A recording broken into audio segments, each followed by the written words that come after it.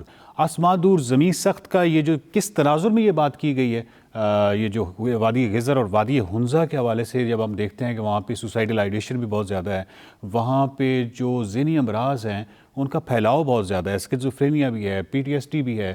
اور ہم یہ ہمیشہ سوچا کرتے تھے کہ یہ کیا وجہ ہے کہ وادی غزر اور وادی حنزہ جہاں پہ شرح خواندگی بہت اچھی ہے، لیکن دوسری طرف خودکشی کا جو ریٹ ہے اور خودکشی کا جو رجحان ہے وہ ہمیں بڑھتا ہوا دکھائی دیتا ہے. اور اس پہ ڈفرینٹ اسٹڈیز بھی ہوئیں، لیکن میرے لیے یہ ایک بڑی کمپلیکس اور میرے لیے ایک پیراڈاکس، ایک پہیلی تھی، اور وہ جو بالکل سالو ہونے کا نام نہیں لے رہی تھی. اور یہ پہیلی بیسیکلی حل ہوئی ہے اس ڈاکومنٹری کو دیکھنے کے بعد میرے لیے ذاتی طور پہ کافی حد تک، کہ ایکچولی اس کی جو پیچھے ریزنز ہیں وہ یہی ہے کہ جو کلائمیٹ چینج ہے اس کے نتیجے میں جو بہت زیادہ مڈ فلڈز آ رہے ہیں، جھیلیں بن رہی ہیں، گلیشیئرز ٹوٹ رہے ہیں، اور یہ تمام وجوہات ہیں جو کہ وہاں پہ جو لوگ رہ رہے ہیں ان کی جو ایگریکلچرل لینڈ ہے وہ تباہ ہو رہی ہے، بہت سارے مسائل جنم لے رہے ہیں، وہ مائیگریٹ کرنے پر مجبور ہیں. ساتھ اس وقت عیا فاطمہ صاحبہ ہیں جو کہ فلم کی پروڈیوسر ہیں، اس خوبصورت فلم کی پروڈیوسر ہیں، انہوں نے پروڈیوس کیا ہے. اور ہمارے ساتھ نواب علی خان صاحب ہیں جو کہ CEO ہیں آغا خان ایجنسی فار ہیبیٹیٹ. سب سے پہلے عیا فاطمہ صاحب آپ کی طرف آؤں گا. آپ نے یہ خوبصورت ڈاکومنٹری بنائی، سب سے پہلے تو بہت زیادہ مبارکباد، بہت ہی زبردست کام آپ نے کیا ہے. جو میں نے انٹرو میں کہا ہے، تو کیا آپ اس بات کی تصدیق کریں گی کہ یہ جو بہت زیادہ ذہنی امراض پھیل رہے ہیں اس کی وجہ کہیں یہی کلائمیٹ چینج ہے؟ تھینک یو سو مچ وقار، آپ کا بہت بہت شکریہ. اور میں یہ کہنا چاہوں گی کہ ظاہر ہے اس فلم میں بہت سے مختلف ذہنی جو امراض ہیں ان کا ذکر ہوا ہے، اور اس میں ایک جو فیکٹر ہے وہ خودکشی بھی ہے. ظاہر ہے خودکشی ایک بہت زیادہ پیچیدہ سبجیکٹ ہے. یہ صرف نہیں کہا جا سکتا کہ خودکشی کے پیچھے ہمیشہ کوئی صرف ایک ریزن ہوتا ہے یا ایک وجہ ہوتی ہے. لیکن میرے خیال ہے جو کام یہ ڈاکیومنٹری کر رہی ہے اور جو ایک گفتگو کا آغاز یہ ڈاکیومنٹری کرنا چاہتی ہے وہ یہ ہے کہ ہم ہمیشہ موسمیاتی تبدیلی اور بدلتے جو ماحولیاتی جو ایک ڈیگریڈیشن ہو رہی ہے اس کے بارے میں جب بھی بات کرتے ہیں تو ہم اس کی جو ذہنی صحت پہ اثرات ہیں ان پر کبھی غور نہیں کرتے. ہم ہمیشہ اس تناظر میں کلائمیٹ چینج کے مسئلے کو دیکھتے ہیں کہ لوگوں کے گھر چلے گئے، لوگوں کی زمین چلی گئی، گرمی زیادہ ہو گئی، لوگ بیمار زیادہ ہو گئے، لیکن وہ ساری جو ظاہری چیزیں ہوتی ہیں ہم ان پہ غور کرتے ہیں. ہم یہ نہیں سوچتے ہیں، اور اس پر زیادہ ریسرچ بھی پاکستان میں تو نہیں ہوئی بھی ہے، کہ ایکچولی مینٹل ہیلتھ کا کلائمیٹ چینج پر کیا امپیکٹ ہوتا ہے اور یہ ان دونوں کا نیکسس کیا ہے. تو آئی تھنک جہاں پہ شاید ایک حد تک پہیلی تھوڑی سی حل ہوئی بھی ہو کہ اتنے سارے اگر کسی جگہ پر مینٹل ہیلتھ کے ایشوز ہیں تو اس میں شاید کلائمیٹ چینج بھی ہو، لیکن ہمیں یہ بھی سوچنے کی ضرورت ہے کہ ہمیں صرف گلگت بلتستان کے علاقے کو اور خاص طور پہ غزر ویلی کو صرف سوئسائڈس کو دیکھ کے، صرف خودکشی کو دیکھ کے یہ نہیں سوچنا چاہیے کہ یہ ایک بڑا مسئلہ ہے. ہمیں یہ بھی دیکھنا چاہیے کہ خودکشی تک پہنچنے سے پہلے وہ اور کون سے مراحل ہوتے ہیں ذہنی صحت کے جو کہ جب ابتر ہو جائیں تو اس کے بعد لوگ مجبور ہو جاتے ہیں کہ وہ اپنی جانیں لے لیں. نواب علی خان صاحب آپ سے یہ سوال پوچھوں گا. میں 2 سال جب حنزہ میں رہا تو وہاں جا کے مجھے ایک چیز کا جو بہت ہی شدت سے احساس ہوا کہ ایز اے ٹورسٹ جب ہم جاتے ہیں تو وہاں بھی جنت دکھائی دیتی ہے، لیکن اگر ہمیں وہاں پہ رہنا پڑے تو ہمیں معلوم ہوتا ہے کہ کیسے کریم آباد کے اوپر جو التر گلیشیئر ہے وہ سال میں 3 یا 4 دفعہ فلڈ آتا ہے اور اس کے بعد نیچے پانی جو ہے منقطع ہو جاتا ہے، اور ایک ایسا ڈپریشن جنم لیتا ہے، ایک ایسی گھٹن جنم لیتی ہے جب آپ کو پانی نہیں ملتا. اور یہ جو صورتحال ہے یہی آپ کو غزر کی طرف نظر آتی ہے. غزر میں حال ہی میں جو اشکمن ویلی ہے وہاں پہ بہت ہی بدترین فلڈ آیا، اور یہ ابھی 2 مہینے پہلے کی بات کر رہا ہوں. تو مطلب یہ ہے کہ ایک تو اس کو جنت دکھائی دینا یہ باہر سے جب ہم دیکھتے ہیں، لیکن جو جنت کے باسی ہیں وہ کس قدر تکلیف دہ زندگی گزار رہے ہیں اس سے ہم بہت کم واقف ہیں. بہت شکریہ وقار صاحب. آپ نے اور ہیا صاحبہ نے بہت اچھی طرح سے آلریڈی جو پرابلم ہے اس کو ہائی لائٹ کیا ہے. ماؤنٹین کمیونٹیز جو ہے آلدو باہر سے ہمیں یہ ماؤنٹینز جو ہے وہ بہت خوبصورت نظر آتے ہیں، بہت ٹورسٹ اس طرف آ جاتے ہیں، اٹریکٹ ہو جاتے ہیں، لیکن اگر آپ دیکھیں تو گلگت بلتستان کی اگر ہم اگزامپل لیتے ہیں تو اٹس اوور 70,000 اسکوائر کلومیٹر کا ایریا ہے، لیکن اس 72 ہزار اسکوائر کلومیٹر کے ایریا کا جو 90% ایریا ہے وہ اس قابل نہیں ہے کہ وہاں پہ کوئی کاشت کر سکیں، وہاں سے کوئی لائیولیہڈ جو ہے وہ آ سکے.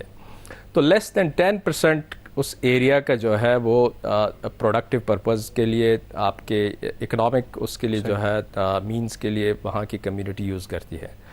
اب چیلنج ہمیں یہ کیا آ رہا ہے؟ چیلنج ہمیں یہ آ رہا ہے کہ ایک طرف پاپولیشن یہاں کی بڑھتی جا رہی ہے اور سیکنڈ جو ہے تو وہ پاپولیشن کا جو ڈیمانڈ ہے ان کی جو نیڈ ہے تو اس کا پریشر جو ہے اس آلریڈی لمیٹڈ اسکیئرس ریسورسز کے اوپر پڑ رہا ہے. سیکنڈ جو کلائمیٹ چینج کا جو امپیکٹ ہے وہ بہت میجر ہے. آپ نے ہنزا کی بات کی, کریم آباد کی بات کی, تو اگر ہنزا ہی کی ایگزامپل لے لیں, سینٹر ہنزا جو کوئی 11-12 سیٹلمنٹس ہیں ان کا مین جو سپلائی واٹر سپلائی لائن ہے یا پاور سپلائی کی جو لائن ہے وہ انہی گلیشیل میلٹ سٹریمز سے بیسکلی سورس ہیں.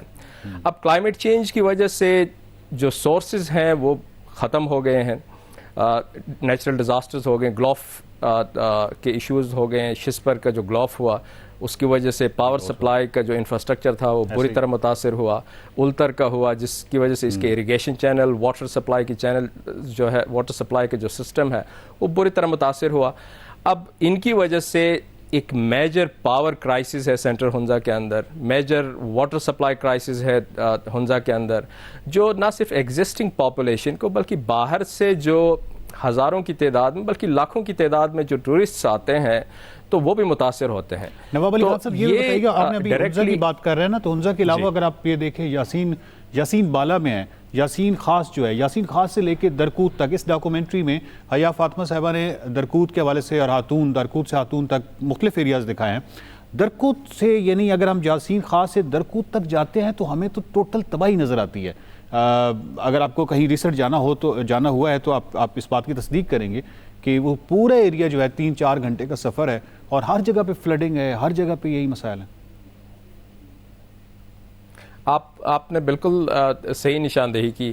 جیسا میں نے کہا کہ کلائمیٹ چینج انڈیوسڈ جو ڈیزاسٹرز ہیں وہ ان کا میگنیٹیوڈ اور انٹینسٹی دونوں بڑھ گئی ہے. پچھلے 10 سال میں اگر ہم دیکھیں تو گورنمنٹ آف گلگت بلتستان کے اسٹیٹسٹکس کہتے ہیں کہ مٹیریل لاس کے علاوہ جو کمیونٹی کے ایسیٹس کی جو لاس ہوئی ہے اس کے علاوہ جو جانی نقصان ہوا ہے پورے گلگت بلتستان میں کوئی 400 لوگوں کی زندگیاں گئی ہیں. تو لوگ جو ہیں وہ بے گھر ہوتے جا رہے ہیں, لوگ ان علاقوں سے جو ہے وہ ڈسپلیس ہو رہے ہیں.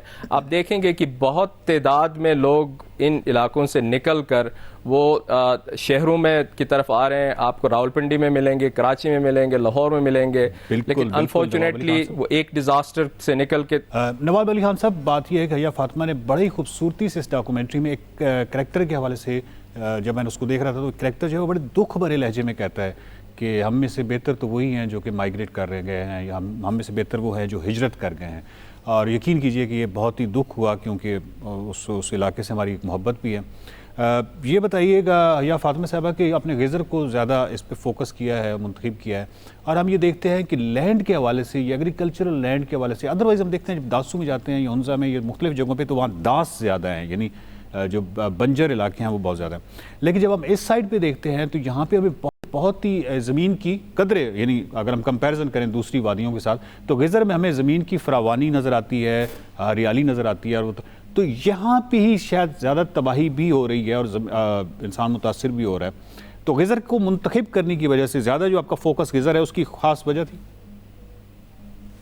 جی وقار صاحب, میری 3 وجوہات تھیں جس کی وجہ سے میں نے یہ پلان کیا تھا خاص طور پہ کہ فلم جو ہے وہ غیزر میں بنانی چاہیے. اس کی ایک وجہ تو یہ ہے کہ واقعتاً جو ڈیزاسٹرز, جو کلائمیٹ ڈیزاسٹرز ہیں جن کو مطلب نوٹ ڈاؤن کیا جا رہا ہے, تو اس میں غیزر میں جو اس طرح کی جو آفات ہیں, قدرتی آفات, وہ گزشتہ سالوں میں زیادہ آئی ہیں. اور یہ HRCP نے بھی رپورٹ کیا ہے, human rights commission of Pakistan نے یہ آقا کی اپنی رپورٹس بھی کہتی ہیں. تو ظاہر ہے جہاں پر کسی چیز کی انٹینسٹی اور زیادہ ہو وہاں پر جانا ہی چاہیے, یہ ایتھیکل بھی ہے, یہ صحیح بات بھی ہے. دوسری جو وجہ تھی وہ یہ بھی ہے کہ غیزر میں جو بہت سالوں سے, ہم کوئی 15 سالوں سے میرے خیال میں پڑھ رہے ہیں اور سن رہے ہیں کہ وہاں پر خودکشیوں کا جو ریٹ ہے وہ زیادہ اونچا ہے, اور ایک ہائر نمبر آف لوگ ہیں جو کہ وہاں پر اپنی جان لے بیٹھتے ہیں, چاہے وہ ینگ لوگ ہوں چاہے وہ بڑی عمر کے لوگ ہوں. تو میں بالکل یہ نہیں کہنا چاہتی کہ خودکشیاں صرف کلائمیٹ چینج کی وجہ سے ہو رہی ہیں، لیکن میں یہ ضرور ایکسپلور کرنا چاہتی تھی کہ انسان جب اپنی جان لینے کی لیول تک پہنچتا ہے تو اس سے پہلے کون کون سے عناصر ہوتے ہیں جو شاید اس کو اتنا تنگ کرتے ہیں، اور اگر غزر میں یہ سب کچھ زیادہ ہو رہا ہے تو کیا کوئی کنیکشن ہے کلائمیٹ چینج کا اور ان قدرتی آفات کا مینٹل ہیلتھ کے ایشوز سے. اور جو تیسری میری جو اہم وجہ تھی غزر پہ فوکس کرنے کی وہ یہ تھی کہ گلگت بلتستان ویسے ہی ایک بہت ہی ایک انڈر کورڈ قسم کا علاقہ ہے. مطلب ہمارے مین اسٹریم میڈیا میں اس کا بہت زیادہ ذکر نہیں ہوتا. اگر ذکر ہوتا ہے تو ہمیشہ 2-3 وجوہات کی بنا پر ہوتا ہے کہ ٹورزم کھل گیا ہے، بابو سر پاس کھل گیا ہے، شرح خواندگی بہت زیادہ اونچی ہے، لیکن جو اصل مسئلے ہیں ان پر بات بہت کم ہوتی ہے. لیکن جب ہوتی بھی ہے تو ہم دیکھتے ہیں کہ جو فوکس ہوتا ہے وہ اکثر کیا کہتے ہیں ہنزا اپر ہنزا والی سائڈ پر ہوتا ہے، اور اس کی وجہ شاید یہ بھی ہے کہ وہاں پر دسترس بھی آسان ہے، وہاں پر زیادہ کیمرے بھی جاتے ہیں، وہاں پر زیادہ ٹورسٹ بھی جاتے ہیں، وہاں زیادہ بلاگرز بھی جاتے ہیں. تو جو کوریج ہوتی ہے جی بی کے پورے تناظر میں اس میں بھی جو ہے وہ کچھ خاص علاقے ہیں جن کو زیادہ توجہ ملتی ہے. لیکن ہم پیپر پہ دیکھ رہے ہیں کہ ذہنی امراض کا مسئلہ بھی غزر میں زیادہ ہے، ہم پیپر پہ دیکھ رہے ہیں کہ کلائمیٹ چینج کی آفات بھی زیادہ آ رہی ہیں. تو میں سوچا کہ شاید وہاں پر کیمرہ لے جانے کی ضرورت ہے. اور ابھی بھی ہم یہ نہیں کہہ سکتے کہ کوئی بہت زیادہ جو ہے نا ہم نے کمال کر دیا ہے غزر پہ فلم بنا کے، کیونکہ ابھی پورا بلتستان کا علاقہ ہے جس پر تو بات ہی نہیں ہو رہی ہے. تو ودن گلگت بلتستان بھی بہت زیادہ. میں چاہوں گا کہ آپ اس پہ مزید کام کریں. اور میں آپ نے جو کہا ہے کہ مینٹل ہیلتھ کے جو ایشوز ہیں، کلائمیٹ چینج اس کے ساتھ ڈائریکٹلی ریلیٹڈ ہے یا نہیں، میں جسٹ مطلب ایک آئیڈیا کے طور پہ آپ کو پیش کرنا چاہتا ہوں. آگے آپ کی مرضی ہے کہ اس پہ بھی آپ کو ایک ڈاکومنٹری فلم ضرور بنانی چاہیے، کیونکہ ایک کنیکشن بالکل ڈیولپ ہوتا ہے، اور وہ مینٹل ہیلتھ کا اور کلائمیٹ چینج کا کنیکشن اس طرح ڈیولپ ہو رہا ہے کہ وہاں پہ جو شدید محنت ہے، یعنی پہلے جو ہنزا تھا یا غزر تھا وہ لوگ اپنی تمام میکسیمم ییلڈ حاصل کرنے کے لیے پوری زور پوری طاقت لگاتے تھے اپنی تھوڑی سی زمین سے میکسیمم ییلڈ کے لیے. پھر ان کو ایک الٹرنیٹ ایجوکیشن میں مل گیا، اور اب جب ایگریکلچر اور وہ تمام چیزیں اگر تباہ ہو رہی ہیں اور ان کا جو فوکس ہے وہ ایجوکیشن کی طرف بالکل ایک جس طرح سروائیول کا ایک انسان کو مسئلہ ہوتا ہے، تو کہیں جا کے آپ کو کلائمیٹ چینج کے ساتھ اس کی لنکیجز اسٹیبلش کرنے میں بڑی آسانی ہو جائے گی. میں چاہوں گا، میں توقع رکھتا ہوں کہ آپ ایک ڈاکومنٹری اس موضوع پہ ضرور بنائیے گا. نواب علی خان صاحب، آپ صرف یہ بتائیے کہ یہ جو غزر کے حوالے سے مائیگریشن ہوئی ہے، اس حوالے سے آپ کا کوئی ہے پلان کہ ان کو کس طرح سیٹل کیا جائے؟ ہاتون میں ہم نے دیکھا ہے کہ وہاں پہ کچھ دوبارہ سے سیٹل ہوئے ہیں جن لوگوں نے مائیگریٹ کیا تھا، تو اس حوالے سے آپ کی کوئی آپ کے ادارے کے حوالے سے کوئی کاوشیں ہیں؟ وقار صاحب، اس سے پہلے میں آپ کو یہ بتاؤں کہ جیسے میں نے کہا کہ جو ڈسپلیسمنٹس ہوتے ہیں، لوگ ایک ڈیزاسٹر کو سے نکل کے دوسرے ڈیزاسٹر کی طرف آ رہے ہیں. جو سٹیز میں جاتے ہیں، سٹیز میں وہ سلمز کے اندر جا کے رہتے ہیں جہاں پہ بہت قسم کے سوشو اکنامک ایشوز جو ہے وہ فیس کرتے ہیں. تو اس چیز کو روکنے کے لیے ہم نے جو آئیڈیا ہم ڈیولپ کیا ہے وہ ہیبیٹاٹ پلاننگ کا ہے. ہیبیٹاٹ پلاننگ کا مطلب یہ ہے کہ ہم انہی ویلیز کے اندر جو ہے ہم سیفر ایریاز آئیڈینٹیفائی کریں. ہم نے پورے پاکستان میں خصوصی طور پر ان ماؤنٹین ایریاز کے اندر جو ہے کوئی 600 سے زائد سیٹلمنٹس کے اندر ہم نے انڈیجنس نالج کو استعمال کرتے ہوئے، سائنٹیفک نالج کو استعمال کرتے ہوئے ہم نے ان علاقوں کے میپس بنائے. ان میپس کے اوپر آپ کو ایگزیکٹلی بتا دیتا ہے وہ میپ کی کون سے لوکیشنز جو ہے ان علاقوں کے اندر سیف ہیں. تو ہماری کوشش یہ ہے کہ لوگوں کو گریجولی جو ہے وہ موٹیویٹ کریں، ان کو انسینٹیوز دیں، ان کو ایک پل فیکٹر کریٹ کریں کہ وہ ان گرین زونز کی طرف جو ہے راغب ہو جائیں. ان گرین زونز کے اوپر جو ہے وہ اپنی ہاؤسنگ ڈیولپ کریں. گورنمنٹ سے بھی ہم یہی ریکویسٹ کریں گے، اور گورنمنٹ گلگت بلتستان کے ساتھ بھی ہم اسی پہ کام کرنا چاہتے ہیں. ہماری ڈسکشنز چل رہی ہیں کہ اس قسم کے جو سیفر لوکیشنز ہیں ان کے اوپر فوکس کیا جائے، وہاں پہ انفراسٹرکچر بلڈ کیا جائے، ان پاکٹس کو جو ہے ایریا آف اپارچونیٹیز کے طور پہ سامنے لایا جائے تاکہ یہ آؤٹ مائیگریشن جو ہے یہ کم ہو جائے اور لوگ اپنے ہیبیٹاٹ کے اندر ہی رہیں. اپنے جو نیچرلی ان کے ریسورس ہیں، ان کے جو رائٹس ہیں ان ماؤنٹینز کے اوپر ہیں یا وہاں کے نیچرل ریسورسز کے اوپر ہیں یا ان کے جو سوشل کیپٹل ہے اس کے اندر وہ رہیں. تو اس کی وجہ سے ہم یہ سمجھتے ہیں کہ فیوچر کسی حد تک بہتر ہو سکتی ہے. کہ بہت ہی زبردست اقدام ہے، اور بہت ساری داس ہیں بہت سارے ایسی کہ جہاں پہ گورنمنٹ اگر چاہے یا کوئی بڑی آرگنائزیشن چاہے تو وہاں پہ واٹر چینل لے کے وہاں پہ آباد کاری کی جا سکتی ہے. یہ بہت ہی خوبصورت بات ہے. حیا فاطمہ صاحبہ، آخر پہ آپ سے اور نواب علی خان صاحب سے میری صرف ایک ریکویسٹ ہے. اور وہ یہ ہے کہ گلگت بلتستان کے اندر PTSD، ڈپریشن، اس کے علاوہ جو سوسائڈل آئیڈیشن، ان چیزوں کو ہم کم از کم میں اپنے ذاتی طور پہ کہہ سکتا ہوں کہ میں نے براہ راست آبزرو کیا ہے۔ دوسری طرف ایک پرابلم جس پہ میں چاہوں گا کہ آپ دونوں حضرات جو ہیں وہ آواز اٹھائیں، وہ یہ ہے کہ وہاں پہ نفسیاتی صحت کے حوالے سے کسی طرح کی کوئی جس کو کہتے ہیں سہولت نہیں ہے۔ میں گورنمنٹ جو ہاسپٹلز ہیں DHQ وغیرہ وہاں پہ بھی گیا، اور جتنے ڈاکٹرز ہیں، جو آپ نے ڈاکومنٹری میں کہا ہے نا کہ ایک ڈاکٹر آپ نے دکھایا ہے جو کہہ رہا ہے کہ بہت سارے جو ہمارے پاس پیشنٹس آ رہے ہیں وہ مینٹل ہیلتھ ریلیٹڈ ہیں۔ ایگزیکٹلی آپ اگر گلگت میں DHQ میں چلے جائیں یا کسی بھی ہاسپٹل میں چلے جائیں تو وہاں پہ جو ڈاکٹرز ہیں وہ کہتے ہیں کہ ہمیں بالکل معلوم ہوتا ہے کہ یہ مینٹل ہیلتھ کا پیشنٹ ہے، لیکن ہم اس کو پیناڈول یا مختلف میڈیسنز دے دیتے ہیں کیونکہ یہاں پہ تو سائیکالوجسٹ ہی نہیں ہے۔ اور اس پہ اگر آپ تھورلی ریسرچ کریں تو آپ کو آئیڈیا ہوگا کہ وہاں پہ سائیکالوجسٹ جو ہیں وہ 1 یا 2 ہیں، اور ادروائز کوئی اس طرح کی فیسلٹی نہیں ہے۔ اور سوسائڈل آئیڈیشن کو روکنے کے لیے، سوسائڈل جو ایکٹ ہے اس کو روکنے کے لیے بھی کسی طرح کی کوئی ہیلپ لائن نہیں ہے۔